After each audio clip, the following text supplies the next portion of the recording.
fear which might become reality. And you have Godzilla, which is reality.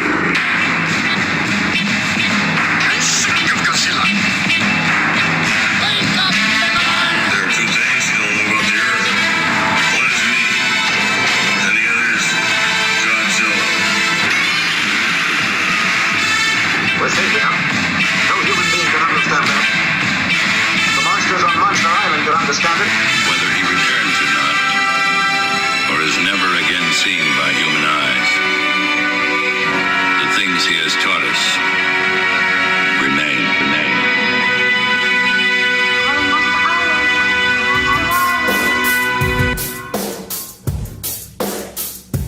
Welcome back, everybody, to YHS on Monster Island. I'm one of your hosts, Jacob Walsh, and with me is Jake E. Jay, what's up, man? You're just one of the hosts. That's what you're. I'm one, and you're the other. Okay, but that's just selling yourself short, Mr. Walsh, because everybody knows to you, Varan is believable. Moving the Earth to avoid Gorath is achievable. You've amassed a Godzilla toy collection that's inconceivable. So whether it's the podcast waves or the YouTube camera, with his infinite kaiju wisdom, he will hammer ya. Screw those four ninjas. His favorite turtle is Gamera. He is the exalted excavator of Element X and our very own Mechani host, Mr. Jacob Walsh. Oh, Jay, we're adding some applause to that. Dude, I dream about what those are going to be like every week. I do. Like, I'm sitting dude, the other day I was like, oh, I gotta write one of those things for Jay.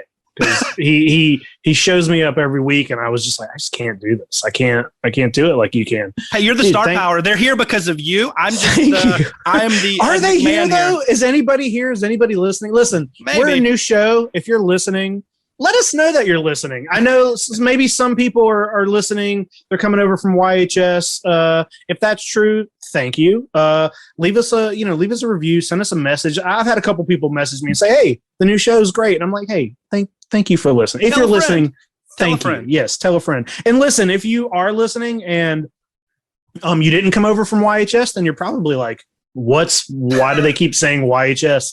YHS is the Yes Have Some podcast, which we I've been doing for 5 years, and go check that out. But we kind of evolved out of YHS, much like the humanoid monstrosities at the end of Shin Godzilla's tail. I like it. We branched off of YHS. So, well, and also, Jacob, like, don't forget, it's not just. And I act like I'm one of the founding members. I'm not. I'm the Monster Island guy. But you guys also expanded into other awesome shows. I mean, Toy Anxiety is a monster hit. No pun intended, because we're a monster show. Everybody digs them some Toy Anxiety, whether it's podcast or like I do. I watch you guys on YouTube on the live stream because it's badass. But Thank you. The Toy Anxiety show is amazing.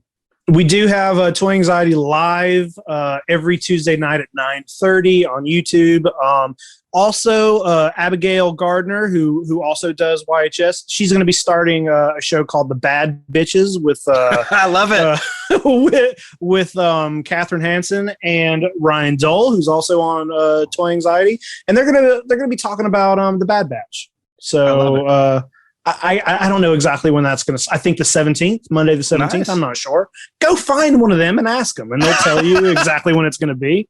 That's not my job, but Jay, I wanted to ask you, since last time we talked, have you watched? I think this is probably a question that will be an ongoing thing here. Have you watched any new monster or kaiju movies since last time we talked?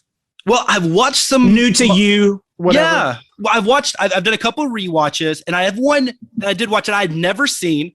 And I do lose a little bit of kaiju cred for this, but I'd never seen it. You've been trying to get me since like we first met to watch this, and I've had no aversion to watching it. I just haven't gotten around to it. Right. And I don't know if this is the time to talk about it, or maybe I have a feeling this is probably a big part of another episode where we talk about big non-Godzilla, non-Toho kaiju movies, signature ones. Well, we'll go ahead and talk about it here, but whatever. They can listen twice. I finally saw Pulgasari. Dude, so what'd you think? So it's odd, and not odd in a bad. Sure. Yeah, it's so weird seeing, and I know why they had to do it. because of, obviously with the climate in North Korea, you don't want to have anything the kind of like contemporary, but seeing a monster movie in a period piece, like the only thing I could liken it to was like, the Daimajin trilogy. And then it had a lot of those kind of that feel to it with this feudal Korea, and obviously not feudal Japan, but in this case, feudal Korea. And like, that was just, it's always interesting to see a monster movie not set in kind of the here and now, the modern world. So that's always cool. And obviously the backstory and understanding with the kidnapping, I mean, that we don't have to talk about that because everybody, most people are aware of that. We'll do a deep dive on that backstory when we hit that actual episode. We don't have to get into all of that. Yeah, I mean, but overall, it was a fun. I don't know if fun's the right word. It was. I'm glad I watched it. It's. I mean, it's very kind of depressing for the most part, and I get it. For sure. It's shrouded so much, like I wouldn't even say subtle, symbolism, and it's pretty straightforward. And whether you interpret it as the director kind of doing a little bit of his own thing, or this was a propaganda piece for North Korea, or if it was a little subversion on the director's part. But I love the creature design. I love some of the original. Yeah, I love some of the original, and I say original. I know it's loosely based on a lost 1962 South Korean film, but I loved in the world of the landscape of kaiju. I thought they had some original things in there. It's not like I wouldn't put it in the top tier of mine, but I do love the creature design. It was an easy watch. I mean, it was a pretty quick, short hour and 20 minutes, hour and 30-minute watch. And it's just, it's kind of, it's just different than a lot of other ones. So I'm glad I watched it. So that was kind of the one new movie I watched, but I did watch rewatched two other movies that I've seen multiple times, but not in a long time. And that was King Kong Escapes and Gorath. That's a little bit of the nod to the intro where I mentioned Gorath as well as the King Kong Escapes. And hey, can we just say this? Like, King Kong Escapes is bonkers, man. Ooh, it is. That's one I haven't watched in a while, but it's such a weird, fun movie. Yeah, I'm into King. Now I haven't seen Gorath. Okay, Gorath is one of those things where it's part of like the Toho sci-fi contingent, right? They did a lot of those, the Mysterians and Gorath and all that, and there is a kaiju in it. Maguma's in it, the big giant lizard walrus thing, but he's in for like 10 seconds. So I wouldn't say it's a kaiju movie, even though it has a kaiju in it. That's okay. I like mine are kind of like that too. So yeah, and if you like retro sci-fi, it's okay. I mean, a lot of people think it's a boring movie. They describe it as boring, and I don't find that. I think they do a good job of building tension, and they do there's some silly things. I think Akira Kubo, he was the captain in Destroy All Monsters, and he was the scientist in Invasion of Astro Monster Zero, and he's one of like Toho's guys, right? He was great in it. I think the ending was a little bit of a letdown, but a lot of the stuff, the story they built to build towards the tension of Gorath colliding with the Earth, I thought was actually pretty well done. I wouldn't put it in like a highly recommend category, but it's one if you like, retro dated sci-fi, it's worth a watch, and you get to see a giant walrus, which is one of the craziest kaiju out there. So, but that, and then like I said, King Kong Escapes, the fight with King Kong and Gorosaurus is one of my favorite kaiju fights. I think it's great. The fight between King Kong and Mechanicong is one of the worst. But it is, but Mechanicong's like makes up for it. There's so much charm behind that it's like the design of Mechanicong it almost makes that movie into more of a myth, and it's like he's so charming and fun to look at that it's like it builds up that movie in my head. Yeah. And then when you watch the movie, you're like, oh, okay, this is a movie, but he's great. The human characters carry that. I think they're so over the top and outlandish. I mean, Doctor Who, Madame Piranha, Carl Nelson, who is just the man's man. But also, hey, real quick, and I want to hear about it because I have a feeling you watched a movie as well. But you mentioned it, and let's talk about like in 1991, had some contracts and legal things not gone the wrong way, we would have got Godzilla versus Mechanicong. That was the plan, to follow Biollante with that, and the script was written and everything was there. And Kawakita even said he used the idea of, I think he was going to use a lot like the from the Fantastic Voyage, where like they were going to inject shrink down people, inject them inside Godzilla's body. Mechanicon was going to leak this nuclear radiation and cause these giant bird monsters. There's all this type of stuff out there on the script that was like leaked and stuff, and it's confirmed it was going to happen. Could you imagine that following up Godzilla versus Biollante with Godzilla versus Mechanicon in that Heisei visual? I mean, he would have looked like Mogura or whatever. But then we get they had to. That sounds so wacky. Yeah, they had to scrap it and they gave us, the time traveling epic that is Godzilla versus King Ghidorah. But but isn't that nuts? I mean, Mechanicon in 1991 would have been interesting. It's weird to think about like what that would have looked like just as a whole, especially with how sort of, I'm using this word lightly, but realistic Godzilla versus Biollante is compared to the rest of the films. Like that just would have been something to see. I wish that would have happened. I for that Godzilla versus King Ghidorah that came out mainly, but that would have been an interesting film to be right there in the. I guess it probably would have been closer to those films that God's tone and how weird all those movies are. Want that? Is there like a full script for that? I don't know if there was a full script or not, to be honest. I know some ideas probably. Yeah, and Kawakita confirmed it. At least from the special effects side, like what they were tasked to do, and they wanted to do Kong originally, and they got the no, and then they said they were going to do Mechanicon, and then Universal or whatever basically said that no, that the likeness is still using it's using the Kong name, and they were going to press, and Toe's like, we're not paying you, like we're Toho, we're going to be cheap and not pay you. So so then they said, okay, we'll just use King Ghidorah. Well, no matter what, that's a character that have some sort of comeback. I don't know. We need more Mechanicon in film. So I watched. I got 2 movies here on this list, and nice. I don't know if either one of them can really be classified as kaiju, but close. So this first movie is a movie that a friend of mine told me about. He was I'd never heard of it. He's obsessing over it. It's this movie called The Black Pearl. It came out not the Pirates of the Caribbean, not Pirates of the Caribbean. Okay. It's I believe it's like a Spanish film, came out in 1977, and it's kind of like a lost movie. It was never released over here. It's very hard to find copies of it.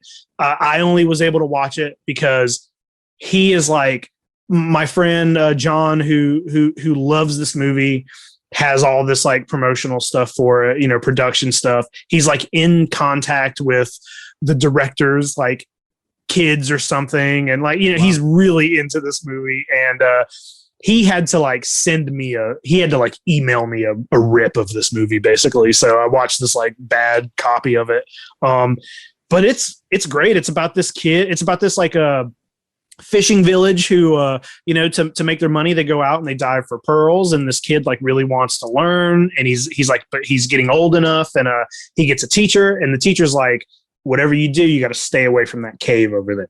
He's like, we don't go in the cave because the Manta Diablo lives in the cave, and it's just a giant manta ray. And they're big are just normally.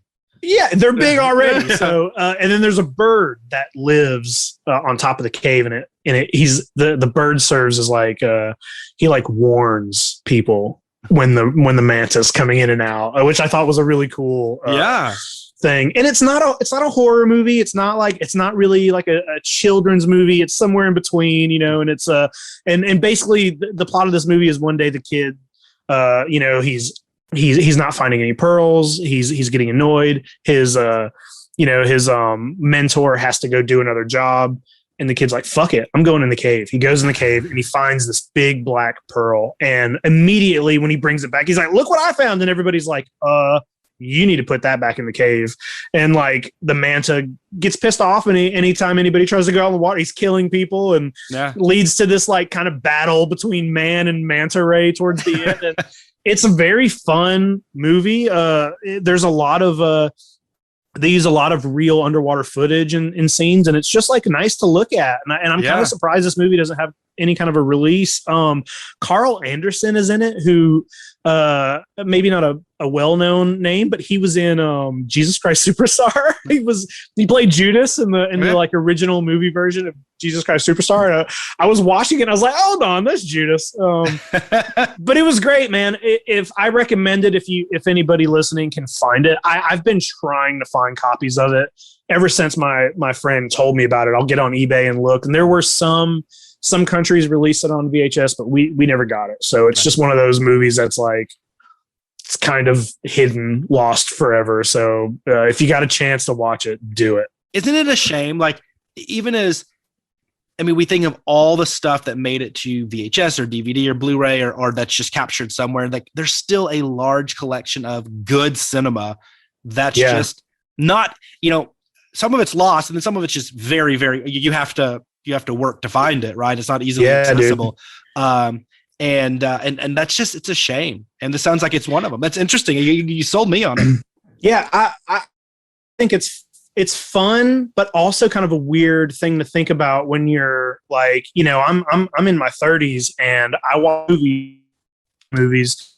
So when a movie pops up that, hey, here's a movie, you're 30 years old, you've been watching monster movies your entire life, you've never heard of this movie, and it came out in the 70s. It's like, what the fuck? Well, all right, let's check it out. So yeah, highly recommend that if you find it. Now the other movie that I got on here, I watched on Disney Plus. Okay. So it's out there. 99's Mighty Joe Young. Oh, have you seen this? So you cut out it's a little not the remake?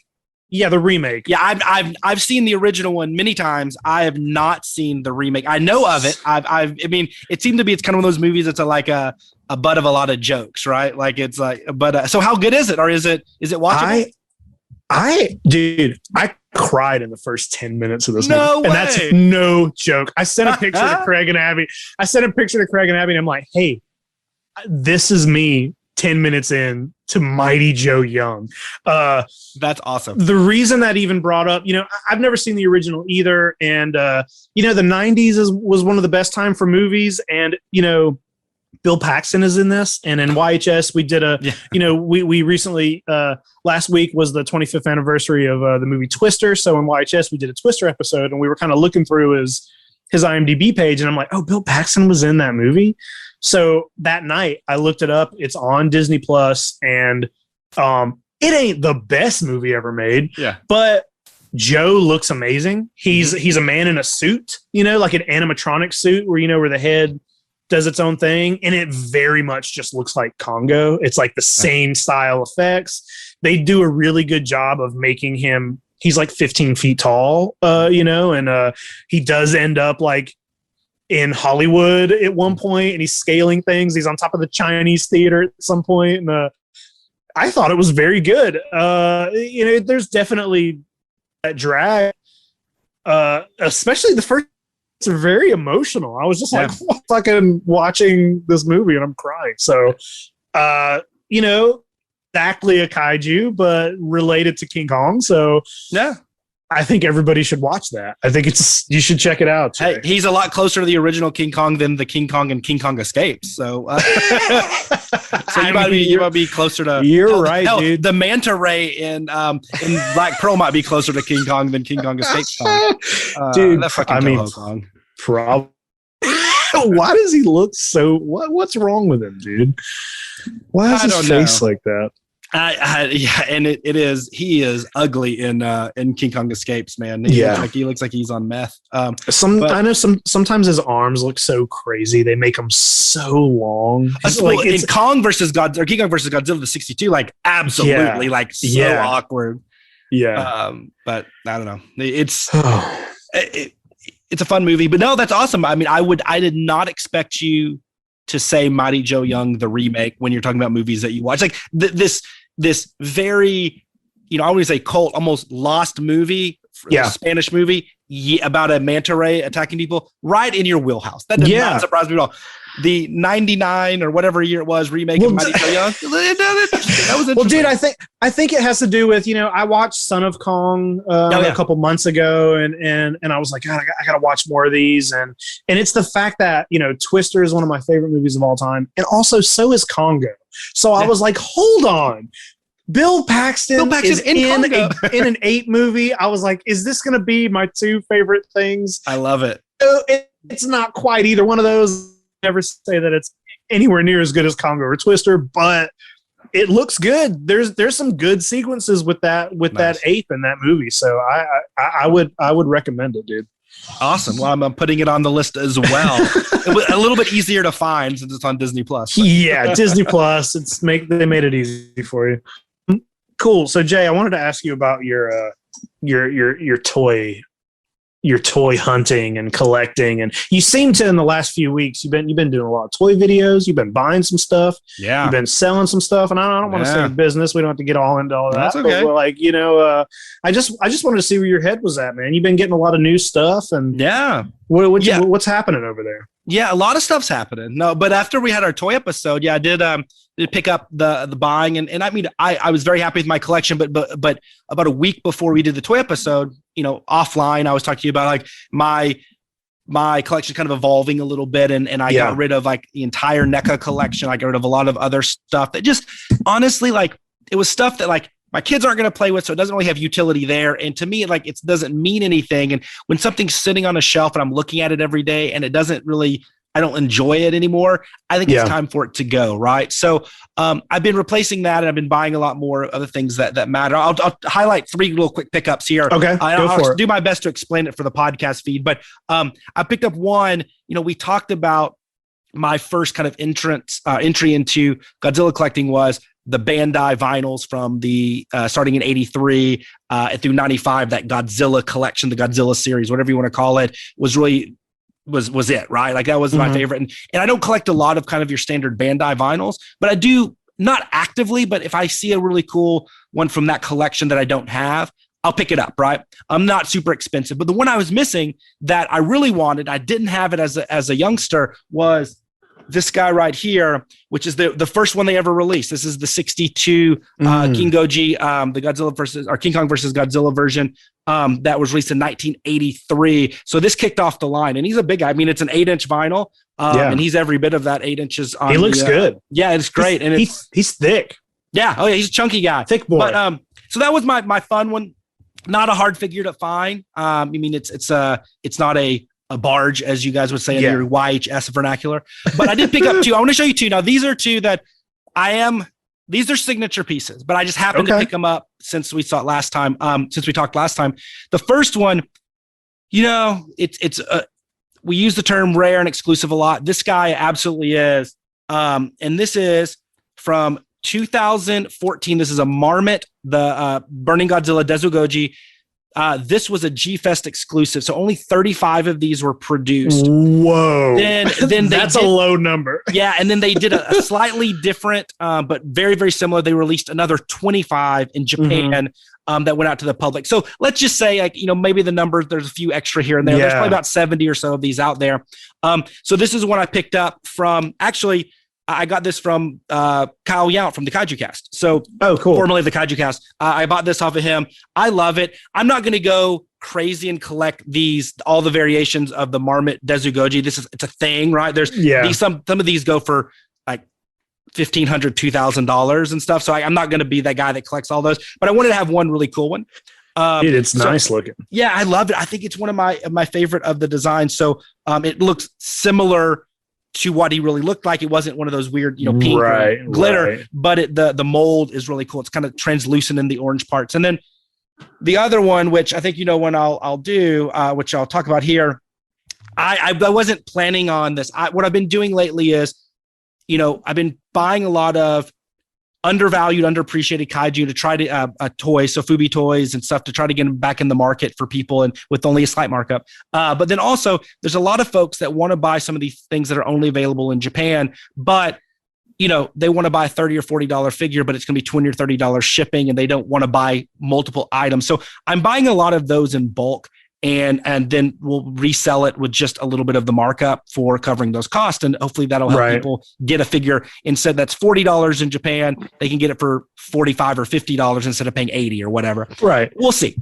You've posted like 3 or 4 things where I'm like, oh, I'm going to buy this from Jay. Yeah. I'll cut you a deal. No, but it's a fun thing. Like I'm doing this because I like to make sure these vinyls, these Sofubi end up in good hands. And some of them, like I said, they might not. It's a little bit of an experiment. I'm not trying to make this like a full-time gig or anything. Yeah. Just it's more of like I love doing it and it's fun. And hopefully, like I said, I'll get a lot of these guys out there. One that I bought, but I think I'm going to keep it in the personal collection because it is truly maybe my signature piece. Not the most expensive, but not cheap, but still one of my signature pieces is a Marathon 450 from this year, 2021, clear mold Biollante. This thing is a foot tall, foot wide, foot deep. It is a mamma jamma here. I love this piece, and I think I'm going to keep it. And a lot of people have the Biollante 450s, the Marathons, glitter, and all those. They're wonderful, but something about this clear, translucent mold spoke to me, and it's beautiful. So I picked it up, and I think I'm going to keep it. I mean, hey, if you guys want to make me an offer I can't refuse, I will sell it. But for the most part, doing that. And so, yeah, so I'm buying a lot of cool stuff. I mean, when you check out my Instagram or whatever, hopefully we'll have a little storefront here shortly. Maybe there's some cool stuff there. And so I'll have some non-Godzilla stuff there too, non-Kaiju stuff, some more kind of general tokusatsu toys and whatnot. But it's been really fun, and I've been having a blast with it. And it's just, every day I wake up and, hopefully try to find a good deal and get it out there back to the people to kind of recirculate the toys in the hands of collectors and fans. Dude, that Biollante is beautiful. And it also you sent me a picture of it with with your wallet for scale. And it's still not until I just saw you hold it. Mm-hmm. Can you really understand how big that thing is? Because usually all the vinyl toys are, they're a foot or small, they're usually smaller figures. That is a big, beautiful Biollante. Yeah. Well, and it's because like a lot of them are, they might be 8 or 9 inches tall, but they're thinner. They might be long with the tail, but this is like a cube. Yeah. I mean, it's a big foot every which way you look. Yeah. So I love it. It's but yeah, and then buying lots of stuff. I mean, it's been a little struggling a little bit and a little stressful going to a lot of the local shows, local stores and antique stores. Not a lot of product there. I just booked a VIP ticket to go in an early entrant in July. The Dallas Retro Toy Show is coming, and they have a lot of Japanese from 70s and 80s Godzilla and Kaiju and Henshin and Tokusatsu toys. So I want to go there and kind of check out those booths. So that's not until July, but that's probably the best bet I have here locally to find some like cool big ticket items. Right, that'd be fun, dude. How about you?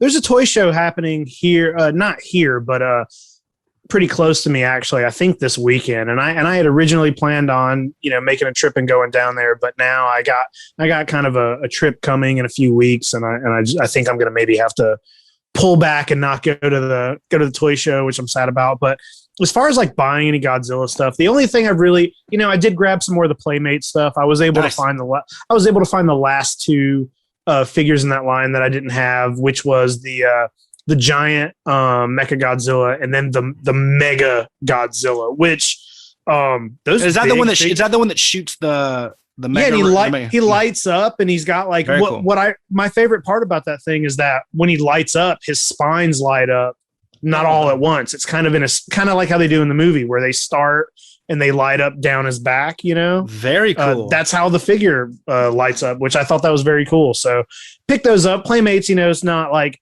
those are the kind of figures that I'm buying them because they're, gotta American Godzilla. I got to buy them. But like those aren't getting really displayed. Those are getting kind of keeping them in the packaging and just put them in storage for now, so I can have space for the good stuff. I did the classic YHS thing this week where I was sitting around and I was like, I had the itch to buy a toy, and I had been looking at some like sideshow Star Wars stuff. Like, okay. I don't have any of that kind of stuff. I don't collect Hot Toys. Yeah. But I've always kind of wanted one, and I started looking at Sideshow's website. But then I'm like, there's like 10 here that I want. I don't know which one I want. I can't get C-3PO without R2-D2. I can't get that. I was just like, it was a pain in the butt. But then I was like, oh, you know what?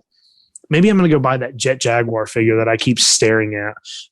There's that on Awesome Collector. They have that Jet Jaguar set where it's 2 figures. He's the flying, and then the one where he's got, he's like growing. I was like, oh, I'm just going to go buy that. And then I went to the site and I'm like, okay, it's sold out. And it's like, I've looked at it over and over forever. And it's one of those things where it's like, I'm going to buy this one day. And then when I finally went to go make the purchase, it's like sold out. And I think it might have just been a pre-order. So I think it's possible those will still be available, but if I really want one, I can find one, pull one up somewhere. But I just like, that was just a classic toy anxiety. Yes, have some things that when you're finally ready to decide to go make that purchase, it's gone. Oh yeah. Oh, it happens to everybody. 100%. I mean, especially like, a lot of these kaiju toys, ones that come over from Japan, they don't all come over. Like, it's not like you're getting this massive production flow in. So it's a lot of secondhand stuff through the awesome collectors and the big bad toy stores of the world and stuff. Yeah. So you just gotta, there's not a lot of them. So you got to jump on them. I actually just bought today, YMSF, like the vinyl line. Yeah. And I've seen them, 100 of them. I think it was the Raymond Toys and them did the release of the Behemoth from Godzilla King of Monsters. Yeah. And it was, and I went to buy it like a couple weeks ago and it wasn't available. And there was like some that were like $250 on eBay, and I didn't want to spend that much, but I found one today that popped up on a site that I frequent a lot, Showcase Kaiju. And I bought it. So I'm going to have that. I'm going to see how it is. I haven't bought any. I don't do YMSF, the 6-inch line. I haven't bought any of those. I'm going to see how the quality is and stuff. I don't know if it'll be, something I keep on the shelves or what happens with that. But I thought that was one that I've tried a couple times to buy it. And I didn't want it enough to spend twice as much. So, but it finally came available. So maybe the Jet Jaguar will become available with you. I think it probably will. One of the curses of liking buying toys or having all these other, it's like, I walk in my like room with most of my collection, and it's like, I think most of that room is Godzilla. Mm-hmm. But then, there's a giant Jurassic Park section. I collect a lot of Jurassic Park, Ghostbusters toy, Ninja Turtles, your Jaws stuff. Yeah. There's a huge section of Jaws, Dino Ride, it's all over the place. And it's hard. It's like, it kind of sometimes makes me wish, I wish I only liked one thing, because it's like, I'm like, I haven't bought a really good, like big ticket Godzilla thing in a while, but it's because I'm busy over here buying. I've been like recently, the last few weeks, I've been searching out the first 2 like Super 7 Toxic Crusaders figures. and then Craig went to a toy store and he called me. He's like, dude, I'm going to FaceTime you real quick. FaceTimes me. And they got an original Toxie from the Toxic Crusaders, and it's not complete, but it's mostly good. And I'm like, buy that because I just bought this first Super 7, then I pre-ordered the next, and it's just like, I need to take a break from everything else so I can buy some more Godzilla. It's just weird. It's like, lately my collecting has been all over I've been buying like Masters of the Universe figures lately, and I don't like Masters of the Universe. I don't. You got a problem, Jake. The show. I do have a problem, and it's just like, I'm like, I don't know what this is, but it looks cool and it's going to look good on my shelf. So I've been doing that. And you know what I tell myself, and I recommend other, either novice or budding or collectors for kaiju that are in the kind of the nascent phase of their collecting journeys. When you look at some of these collections that folks have that are just, I mean, you're talking tens of thousands of dollars worth of just these exquisite pieces, just ranging all these makers and manufacturers and all this type of stuff. And I look at my collection and it's not as good or whatever. I always tell myself this, it might not be true, but it helps me sleep at night, is that, they have 17 times more Godzilla stuff than I do and kaiju stuff than I do. But guess what? I also have an entire collection of Dino Riders and this thing and this. And I think it's a curse of people that have so many interests and want to collect across all those interests, unless you just have unlimited funds, which, hey, if you do, awesome. I'm very happy for you.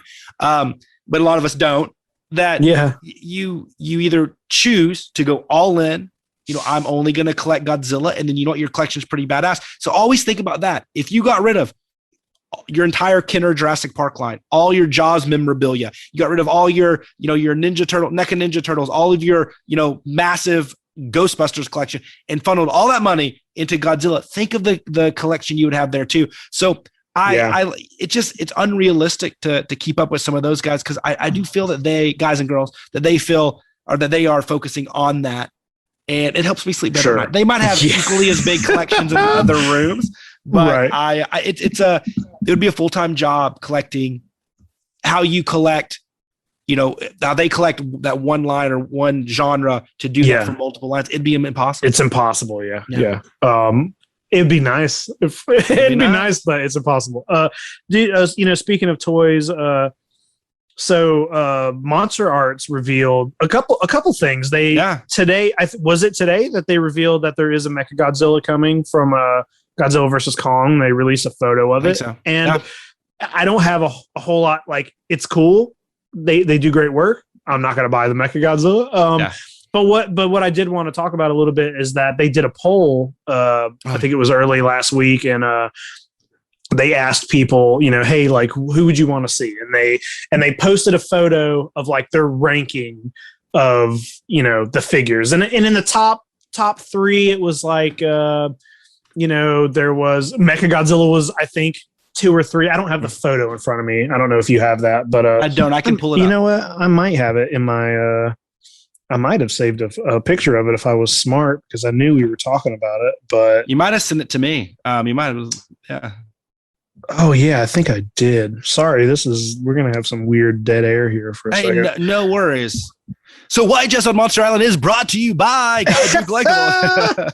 I was trying to do an ad read. We don't have any advertisers, so I don't have any ad reads. We'll just make them up. We'll just do some ads, I love it. We'll just make up our own ads and then just tell somebody that they have to pay us for it. All right, I got the photo right here. So listen, number 1 was Godzilla 2004. So that's so weird. Was that Final Wars Godzilla? It was, yeah, with the bat ears. Yeah. Why? You know what? I think he looks fine, but that if I'm gonna rank out of there's 10 monsters on this list, that's not in my top 5 of this list. No. So I don't know. He's a middle of the road Godzilla design for me. Okay, like he's not in the top. He's not. He's not the Lithium Goji. Exactly. Well, I think it's one of those things where by the time you get to Final Wars, you like that one because it's not what some of the previous ones were. Yeah. Number 2 was Mechagodzilla from Godzilla vs. Kong, which disagree. I'm surprised that was number 2. Wrong answer, people. It is getting made. Number 3 is an interesting one that I think maybe me and you might disagree on. It is Godzilla 98. Yeah, so it wouldn't be my number 3. Is it? It's an interesting choice, and he is very underrepresented in good collectibles, like anything basically other than Trendmasters, right? So I like the novelty of it, which is better than Mechagodzilla 2021 or Final Wars, which we have a lot and we're getting a lot. So I get that, but it would not be number 3 for me. But it'll be interesting what they do. Yeah, he would maybe not be my number 3 either, but I'd buy him over a few other monsters on this line. I feel like we're gonna do an entire 98 Godzilla movie episode, but I will say through time, I have come to appreciate that creature design more than I did when when I was a kid and that came out. I was devastated when I saw that. Now I can look back and I'm like, you know what? It's a pretty good monster design, and he looks cool, and he's got kind of a regalness to his face, and I kind of like it. But you're right. Like, there's no toys unless you're buying the old toys, basically. So and he'll be better in toy form than old CGI form. So it's 100%. Yeah. And hey, he made the cameo in Final Wars too, so you can put those two together. True. Yeah. So number 4 on this list would be my number 1, and it's Megalon. Yes. If maybe at the top of mine, yeah. No, I do buy some of the Monster Arts figures, but I pick and choose just the ones I like. If I come across them in a store and there's good prices, I'll pick them up. I would buy Megalon immediately. So speaking of Mechagodzilla 21 and Megalon, not in toy reveals, Bandai just released the pictures for both of those in their 6-inch movie monster series. So kind of the main line that's been going on. Okay. Yeah. Since, let's see, 2001, because you had the Godzilla collection, you had the Toho Kaiju series, and then you had the movie monster series. So the Megalon, I think, ships in July, and the Mechagodzilla ships next week, I think, from Japan. Dang. So those are $30, $40 price points. But the Megalon. Yeah, are you picking up some of those on your next your So round? I have 4 Mechagodzillas coming in. So maybe 3. Hey, the Megalon. You got any Megalons? I got the Megalon. I have 1 pre-order coming in. I'll talk to you offline about a place to get them for really cheap and Cool. get them quick. But it's a $30 figure. Yeah. But I think it's the first Megalon Bandai's released in the series since the 8-inch vinyl back in 91, 92, whenever that was. And I didn't get a chance to analyze it. It looks, to me, my first opinion is good, not great, but I want to do some more digging on it. And the Mechagodzilla, I mean, I hate that design, but the first 6-inch cheap soft vinyl figure, it looks fine. Looks but anyway, good. Yeah. I digress. Okay, cool. I'm buying that, by the way. Number 5 is I would guess would be your number 1 or 2, and it's Anguirus. Oh, number 1. Number 0. Your number 1. Monster 0 for me. And it's the 68 version. The best version. Yeah. Though I think the singular point version looks pretty cool. I can't wait to see that in action. Yeah, for sure. Number 6, we got Jet Jaguar, which would awesome. be my number 2. Yeah. I want more Jet Jaguar all the time of what in any sort of way. That's what I want. Number 7, we got Biollante would be number 1 if they hadn't already made the thing. If they hadn't already made Biollante, that would be number 1. And I do have the Biollante Monster Arts figure from when they did it the first time. Yeah. I don't even know what the differences are. Is it just a paint job in the new one, or is it just I don't know. I don't collect Monster Art, so I don't know all the nitty-gritty you're on not sure. But that sounds right. Yeah. Number 7, we got Varen. Yes, Hey, Kaiju Varan. I love him. Number 8, we got 72 Gigan. On one of my favorite designs of all time. That would be my number 3 in this list. I keep saying this. I'm sure we'll have an entire episode about it, and I know we talked about it in our second episode. But Godzilla versus Megalon, it's just like the fact that Megalon, Gigan, and Jet Jaguar are all in the same movie. To me, those are 3 of the best designs in the entire series. So it's like that's just such a fun thing that they're all together. I wouldn't argue that, and I also like that Godzilla suit design as well too. It's of that era and of that time. I think makes a lot of sense. Number 9, we got Baragon from 2001. Awesome. Okay, so 2001 Baragon. I would have liked to see Showa Baragon, but I do like the Millennium Baragon as well because he's in one of my favorite movies, GMK. Yep. And he's great. And like we've already talked about it, but his look in that movie, he's wonderful. He's cute. Yeah. Number 10, I'm surprised this is number 10 just because the way people are, but it's the 64 King Ghidorah. Yeah, maybe it just there's a lot of King Ghidorah stuff out there. More people. Yeah. I mean, like it would be lower on my list as well, just because of that reason. There's a lot of King Ghidorah everything. So it's a fan poll. I wonder, because you might have people that collect, they know that when they release a King Ghidorah, it means it's going to be like 3 times the price too. Yeah. So maybe it's like I don't need another $400 King Ghidorah. Like I'd rather have a $110 Baragon. Yeah. Now the only thing about this list is I just wonder how much of this is going to, how much Monster Arts is going to take to heart, and if they're going to, how many of these, or if any, they're going to actually produce. I hope it's not the kind of thing where they're like, no, people voted number 1, the Godzilla, so we're just going to make him. Yeah. I hope it'd be cool to me if they just go down this line, because there are 2 or 3 here that I would buy for sure. 100%. Yeah, there's some cool designs and cool monsters and a lot of variety. I mean, when you start throwing in freaking Varan, I think you get he's not a deep cut by any means. His own fucking movie, but he's a guy that you're probably not going to have the mass appeal that you would with a King Ghidorah or Mechagodzilla or Godzilla. True. So it'll be, and the one I'm surprised isn't on there, because you could charge a lot of money. It's big. It's an amazing design. Is Space Godzilla.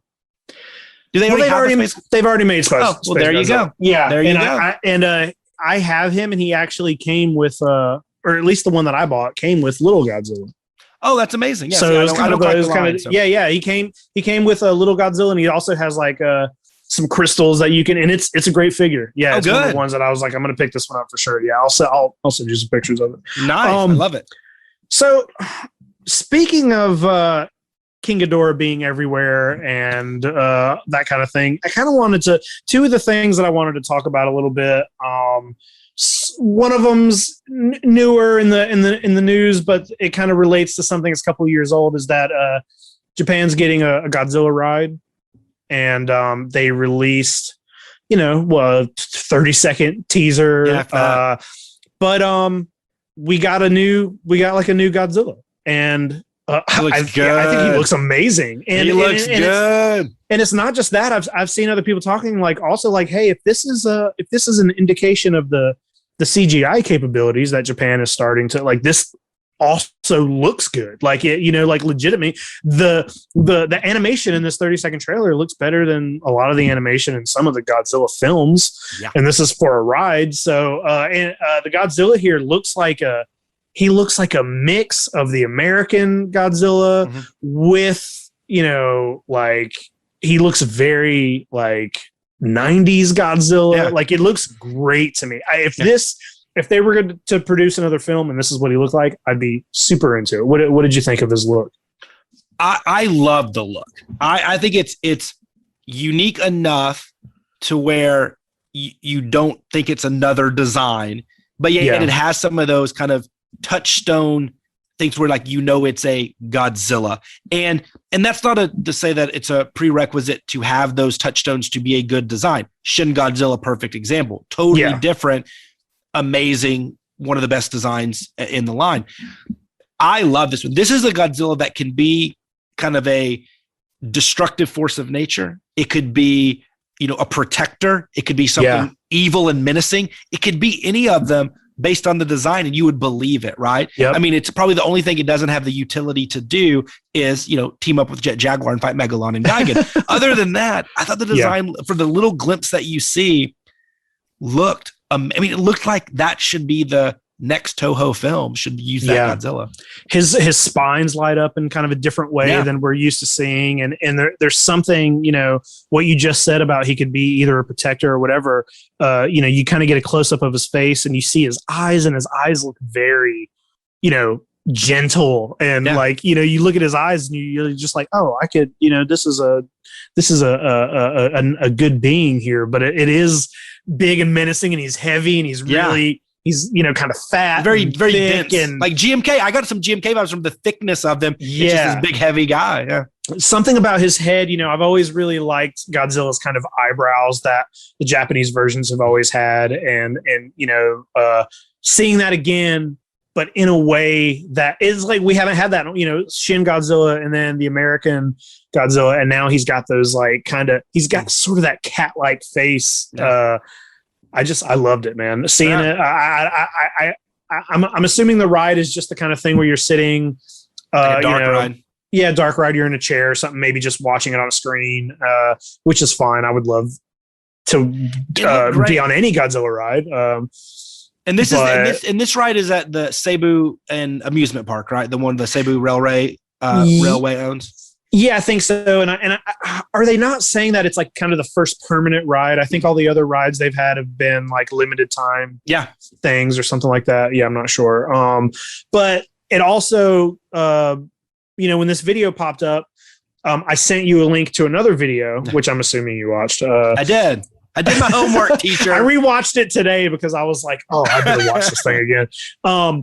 But Universal Japan for a while was pretty big on the Godzilla versus Evangelion thing, and they had a sit down ride where you're watching the screen. It reminded me, I just went to Universal a couple weeks here, and we did the Jimmy Fallon ride, which was awful. Right, Craig and Abby made me do it. Craig really wanted to do it just because that took over where the Twister ride was, and we were like, hey, if we're going to talk shit about Jimmy Fallon, we better ride this ride. Yeah.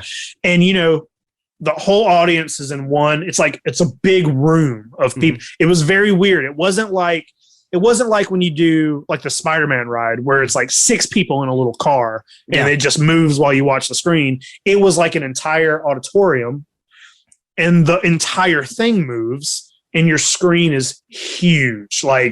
the biggest screen you've ever seen. And I'm imagining this sort of looks like that's what this is. And but the thing that there are a couple things that stand out to me, and one of them is that it's 17 minutes long. Yeah. It's the length of an episode of television. Yep. And, you know, I don't know if in Japan a lot of their rides are longer, but it's like over here, you're lucky if you get a 3-minute ride, you know, especially those kind of things. So it's literally 17 minutes long. And the fact that it's Shin Godzilla and Shin Godzilla fighting, you know, Ava's, and then King Ghidorah shows up, and it is a new it is a version of King Ghidorah that only exists in this video, and they did make a toy, but the Ghidorah is very cool because he's like he like slithers through the sky. He's like a snake that's floating around, and just the entire thing was like, I remember seeing this a few years ago and just being like, why the fuck make this into a anime or a movie? Like, this is cool. I wanted to get your take on it. Yeah, it was long for a ride. I mean, a lot of it, I guess, was technically like the backstory and the setup. It's a lot of exposition. It's like 8 minutes before Godzilla shows up. Obviously, like the newer ride, because of technology and stuff, looks like might be the better ride. But yes, you know, the cross up is interesting. The mashup is interesting. And I'm not a big Evangelion fan, and I don't know a ton about a lot of the mech shows over there. But it was cool. The thing that was interesting is seeing Shin Godzilla against, like we talked about, he doesn't really work in a versus. Yes, that was interesting because like what we know of Shin and kind of what he represents, and he is just this, you know, this being trying to evolve, right, and evolve to immortality, and he takes on these many forms. It just seemed odd him fighting these other beings and stuff, and I guess that would be part of it. But and then he just goes away. So it's like, goes away. Yeah, it's like it's like they take the character of Shin Godzilla, and I'm sure, you know, this happened when that was the big thing, so that's why they used Shin. But they took his look, but then threw the rest of the film away and said, let's make him feel more of a classic Godzilla. He's going to show up, he's going to cause some chaos, but then he's going to fight King Ghidorah, and he's going to go back. That's exactly what it was. Yeah. I think the star of the show was, and you mentioned it, was everybody's favorite three-headed space dragon. I mean, he looked awesome. You're right. The first thing I noticed was the necks and just kind of the slithering through the sky. I mean, he also has some new abilities here. Yeah. I mean, he's a badass. I mean, he's legit, like he is, you know, he's worthy to take on the beast and the mechs at the same time. I mean, he's pretty badass. And I agree. I think some of that slithering and stuff, like you can even see that when, and I know the anime King Ghidorah is, you know, this interdimensional metaphorical being or whatever. Right. Just some of those motions and that slithering, like I loved it. I thought it was great. But yeah, I think he stole the show. I think he was the best design. And it was just jarring to me to see Shin in that traditional Godzilla role, because Shin, the design, the creepiness, the horror, the horrific, is grotesque nature of it, works because of what it is.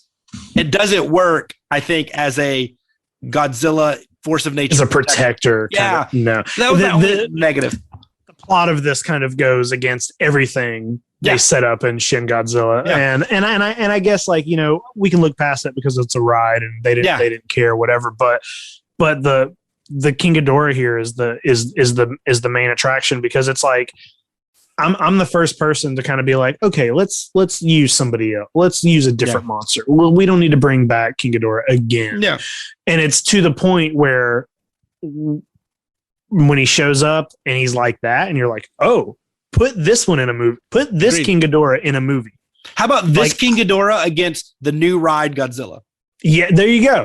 That matches. And I mean, there's the King Ghidorah in the new ride is kind of doing the similar slithering. He's a little more. I saw somebody refer to him kind of like Smaug from The Hobbit, and he does kind of seem like he's got that's that hilarious. But it is a little closer to this other ride Ghidorah than what we're used to. But yeah, dude, I thought it was all really cool. I also don't know a ton about Ava.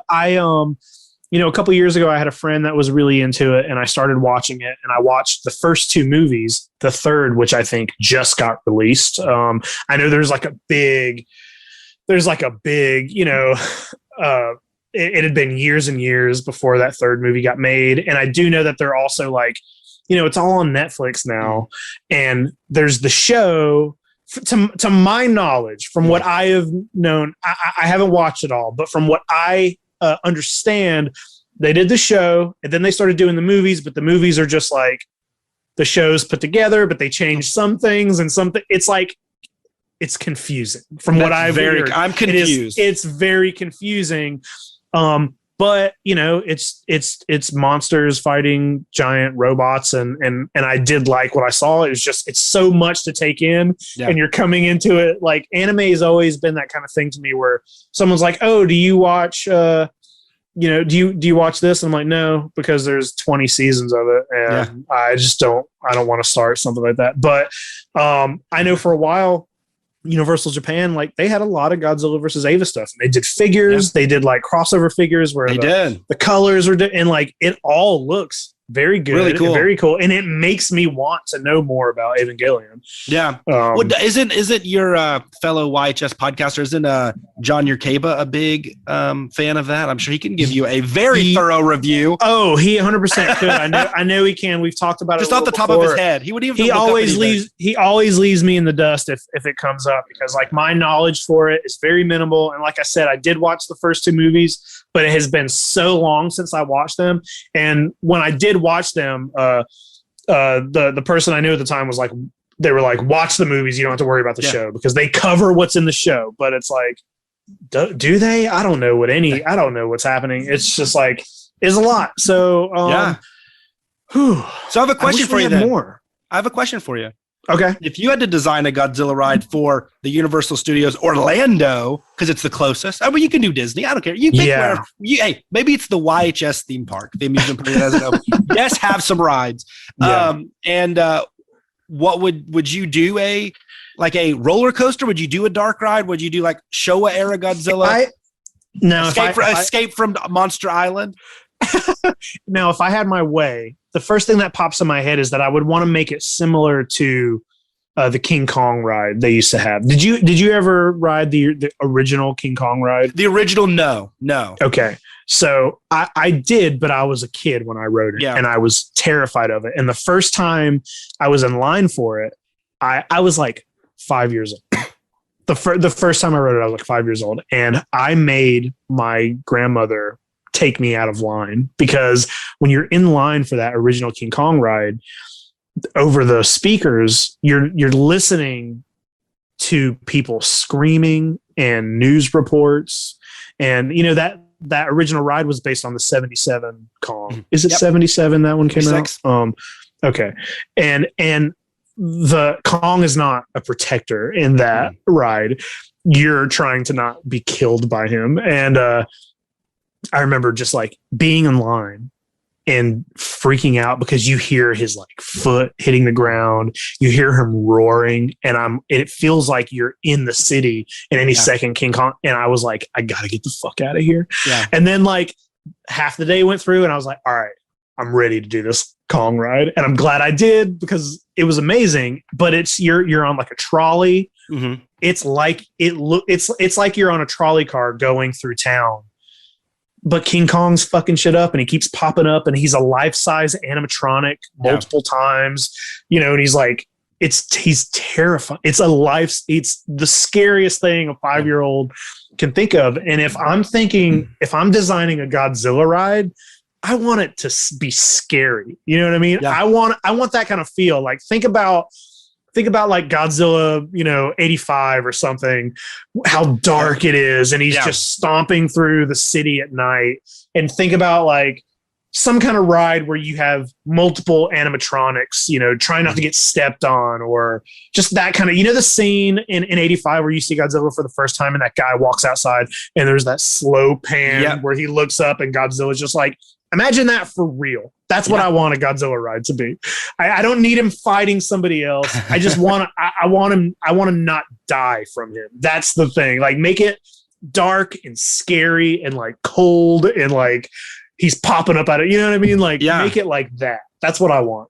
Yeah. I think an interesting thing is could you do that like with the animatronics? Because even though Kong 76, 77, whatever it was, like he's still like 1/10 the size of Godzilla, right? Exactly. So it'd be hard to get probably Toho to agree to that, but maybe without all the virtual reality, the 4D, like you could do the immersive and where size and scale isn't an issue. But I don't know. I think maybe a blend.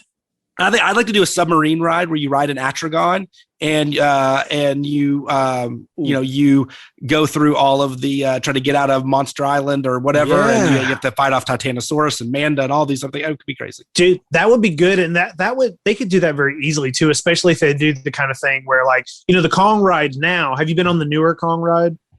No, I've been on the one that was was it still like with the Peter Jackson Kong, or is this a new one? That's Peter. Yep. So, for people who haven't been on there, like the Kong ride now, you're on like a little train thing, bus or something. And most of the ride, you're just looking at a screen, and it's a screen on either side of you and all the action's happening, but it's like you're there, If they did it that way, they could do that easily. It would be the exact same setup. You'd be in a submarine and it'd just be a screen on either side of you with all the creatures and monsters. And they could do that same kind of technology for the one I was talking about, but like, that Kong ride at the very end, there is an animatronic Kong head just kind of like waving you out, basically.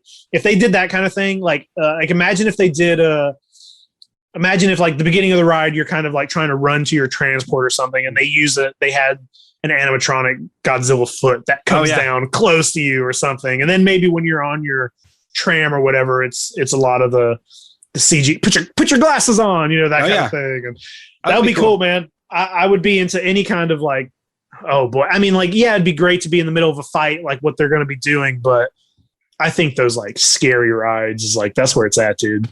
Oh yeah, and something that Godzilla hasn't ever had that treatment in ride form, and we haven't had anything over here anyway. Like it could be, I don't know, it would be awesome. That'd be awesome. I'm all about it, man. Well, speaking of, real quick, one thing I wanted to ask you about, we've talked about this briefly, but so with Singular Point on the horizon, right, for the US release, we've been seeing a lot of these creature designs, these monster designs that we originally thought were Gabara and Titanosaurus and Varan and stuff, when it turns out they are not. They are named differently and everything. Right. But specifically, the Varan and the Titanosaurus are like Godzilla Amphibia and Godzilla Aquilitas, or Aquatilis. I can't remember. I'm dyslexic at moment there. But it seems like, and I don't know if this is spoiling it. I don't know if this is confirmed or it's just everybody assuming. It seems like they're going to do like the evolution, like kind of the Shin. He evolves through these different forms. So what we thought were Varan and Titanosaurus are actually going to be different stages of Godzilla. What do you think of them kind of going that route and giving these different names instead of just, I don't know. I just thought that part of me is like, I like what they're doing, but I wish they would have somehow worked in those monsters as well, because those are two of my favorites. But I thought it was an interesting move on their part. It's weird, and I think you can look at it two ways. You can look at it and be kind of annoyed because you wanted it to be those creatures, and like I feel like I have the tendency to do that. Like just be like, well, fuck, why is it not? Why are you giving us something that looks just like a Titanosaurus, but naming it something like that? What's the point of that? Or you can kind of look at it like, they're throwing us like a bone here, and they're saying like, they're giving, that's an Easter egg. They're like, hey, this is not this creature, but like we know of, we're going to make it kind of look like Titanosaurus, because that's why make it something completely new. I have seen some people posting about it. Like, there are some people, on my Facebook or Twitter that are finding ways to watch it as it comes out in Japan. And I saw a post that was like, hey, they're doing Shin Godzilla better than Shin Godzilla. And I'm like, well, hold on. I'm like, I've been super on board of Singular Point and everything looks amazing. And I'm very excited about it. And I'm super pumped about all the hype it's getting. And I cannot wait to see this show. But I love Shin Godzilla. Yeah. So it's like when someone's like, this is better, I'm just like, oh, no, like, you don't know what you're talking about, but I don't know. No. So it's different. I mean, you can't compare. I mean, I haven't seen Singular Point, but I'm assuming same. We're going to, cut to a couple months from now, we're going to watch it and we're going to be like, Singular Point's better than Shin Godzilla.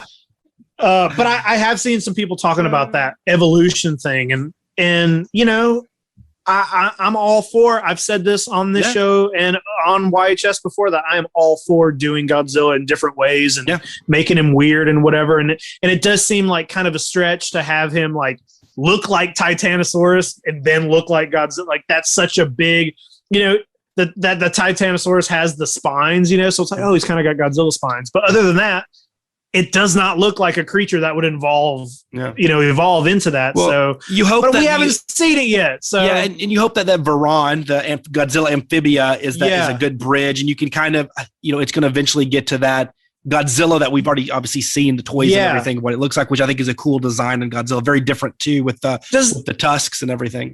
Well, now what I'm wondering, because that I every time an episode comes out, I see people posting about it, and they'll post like, I don't know if you saw the thing about Anguirus's ability in the show. No, I haven't. I've been trying my best. My spoilers, I won't say anything then. If it's okay. My spoilers have been coming from the toy releases and kind of people commenting on the toys. I have not gone out and stuff because I do want to try to be, and it's hard when you're a super fan. It's all stuff I see on accident because I just follow people on Facebook and somebody made a post and I'm like, what can he do now? But it makes me wonder, like, I don't know how many episodes they are into it, but if that discovery of these creatures are evolving into what's going to be, does that mean Godzilla hasn't shown up in the show yet? Yeah. It's like, it's just all other creatures. He's just only going to be in the last episode. They're going to save Godzilla for the end. I kind of am into that because there's so many other creatures. That picture came out yesterday, I think, of Jet Jaguar holding a big weapon with a blade. And I don't know what that blade comes from. It's like a giant tooth or something. And I'm like, I have no idea what the fuck is happening, but I cannot wait to see the show. Hey, I'm excited to see our worlds just converging and having Jet Jaguar and Anguirus team up together and fight. It could happen. I can't believe it, dude. I think it is happening. And I also think it's possible we're getting a Megalon in the show. There was a couple pictures that came out, and me and you talked about this too, because it was one of the I think it was the thing that we thought was Kumonga, and then it was like there was a photo where you're like, oh no, that has Megalon features, and it was one of the bolder, redesigns. I think it reminded me of the Trendmasters Megalon a little bit. But, it does. 100%. Maybe they're doing a mashup. Like, hey, we're not going to give you Kumonga and Megalon, but we'll give you them both. Just put them together. Yeah, put them together. Why not? They're bugs. I can't complain. about a cartoon. A 2021 Godzilla cartoon where Jet Jaguar seems to be a main character. I just hope he comes from Zootopia. I just want there to be a Zootopian tie-in. Dude, that would be great. I just want those jackets. I just want a way to get those jackets over here in the United States. Those anime singular point jackets with Jet Jaguar in the back are just amazing. Maybe the coolest piece of apparel ever released in the history of kaiju film. I agree. Yeah, we'll have to find a way. They're not cheap, but they're Godzilla store in Japan exclusive. I did talk to the local the Kinokuniya bookstores here that have the Godzilla pop-up store in there. And I asked them, and they're like, there's only certain items that they can ship from the Godzilla store. Dang, so we would just have to get a proxy service to do it. It's just getting that whole thing set up. Sounds like that's a conversation not for the podcast. Yes. Sorry. I forgot we were podcasting for a second. I guess that's good. I'm excited about it. I'm ready to see it, man. There's been a couple other, news things, nothing like super huge, but today I did want to just make sure we mention this before we ended the show, is that Cavity Colors posted today that they have they're officially doing Godzilla shirts, apparel from the entire line. They said anywhere from 1954 to now, they have the rights to do basically whatever they want. And I've always been a fan of Cavity Colors. They do fun designs, fun shirts, and I did pick up their Team Godzilla of their Godzilla versus Kong shirts. So I am definitely excited to see like what kind of designs we get from all across the board. Have you ever heard of are you familiar with Holy Mountain Printing? I'm not, no. They do they do a lot of like heavy metal band shirts and stuff, but they also do like some horror shirts and stuff like that. And the reason I found them is because for a long time they were doing lots of Godzilla shirts, and some of the best shirts that I've ever like. Some of my favorite Godzilla shirts. Then they were putting them out a lot. They put out a couple Gamera shirts. They put out Godzilla versus Megalon soundtrack on vinyl, and it came with a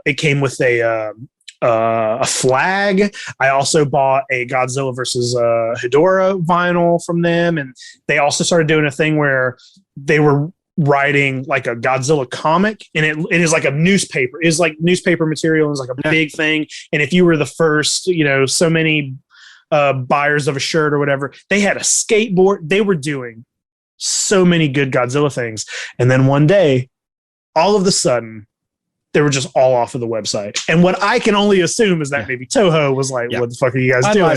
They didn't address it. They didn't post anything about it, but just all of a sudden, all of the Godzilla stuff is off of their website. They had one shirt that I didn't buy because it wasn't in my size, and then it sold out and they never restocked it. But it's just a black and white shirt, had a Godzilla from 85 on it, and it just said "Watch Godzilla" really big. And I was like, fuck, I want that. Fuck, I want that shirt.